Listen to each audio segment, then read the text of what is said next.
The following is an article that appeared February 28th of this year on nationalreview.com by Victor Davis Hanson, a senior fellow at the Hoover Institute and author of the bestseller A War Like No Other: How the Athenians and Spartans Fought the Peloponnesian War. When President George Bush leaves office, will America once again be liked by most of the world?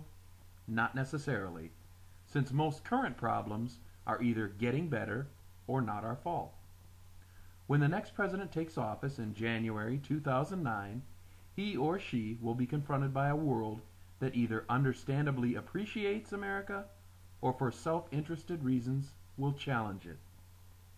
On the positive side, the new president will see a Middle East without the Taliban in charge in Afghanistan or Saddam Hussein ruling Iraq. A stabilizing constitutional Iraq should result in a steadily diminishing American presence there. In Europe, the French under Nicolas Sarkozy and the Germans under Angela Merkel will remain pro-American, but they will also expect continued American leadership. Both may talk grandly of the Atlantic Alliance, but in real terms, they do little to help us in Afghanistan or elsewhere. Most of Africa, likewise, is friendly to the United States. And why not? President Bush extended more humanitarian aid to combat African hunger and disease than any other president in our history. But what of our enemies? Won't adversaries back off when the Christian cowboy George Bush rides back to Texas and we have a kinder, gentler commander-in-chief who offers hope, or at least change, to the world? Hardly. There are plenty of problems that both antedated George Bush and are likely to continue well after he leaves office. For starters, the next American president will have to deal with Vladimir Putin's Russia, which is proud and angry for reasons that go well beyond the Bush administration.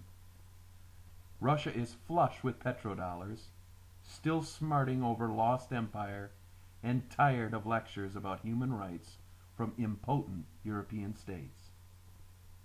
Iran, which repeatedly snubbed the efforts of the Clinton administration to normalize relations, will still want a bomb, will still intimidate neighbors, and will still threaten Israel. Indeed, Iranian President Ahmadinejad, in Hitlerian fashion, called the Jewish state, quote, filthy bacteria, end quote, and promised to wipe it off the map. He didn't say these things because George Bush is president, and he will not stop when Bush is gone. Senator Barack Obama, who looks more and more every day like he'll be the Democratic presidential nominee, has said he'd be in favor of taking out, quote, high-value terrorist targets, end quote, inside Pakistan on our own if the Pakistani government won't. But so far we haven't done that because Pakistan is nuclear and friendlier to jihadists than it is to us. That won't change either. Osama bin Laden's attacks on Americans also predated George Bush. The war on terror started only when we finally decided to strike back in 2001.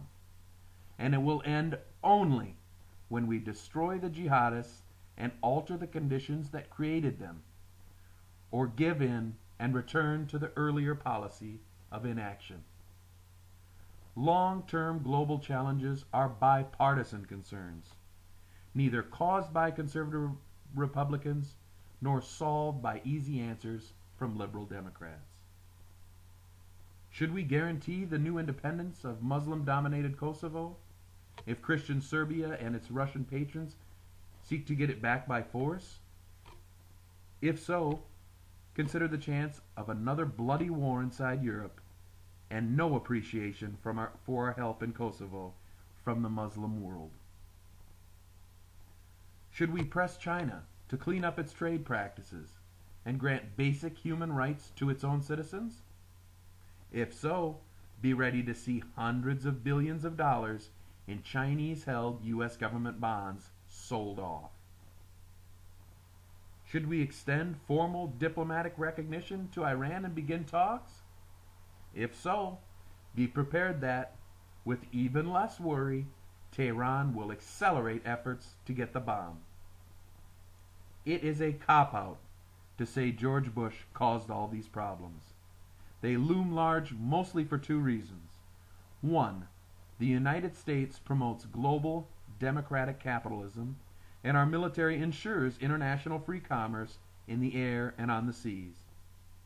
This bothers regional dictators and terrorists eager to carve out their own spheres of influence, regardless of who's sitting in the Oval Office. 2. Billions of people in India, Russia, China, Asia, and Latin America have copied American business and culture and are now doing better and demand the same good lives we so take for granted. Our rivals suspect that we are played out, short of energy, long on debt, and hogging the world's resources. They see no reason to stop pushing just because of our past strength and reputation. They think the future is theirs, that the past is ours.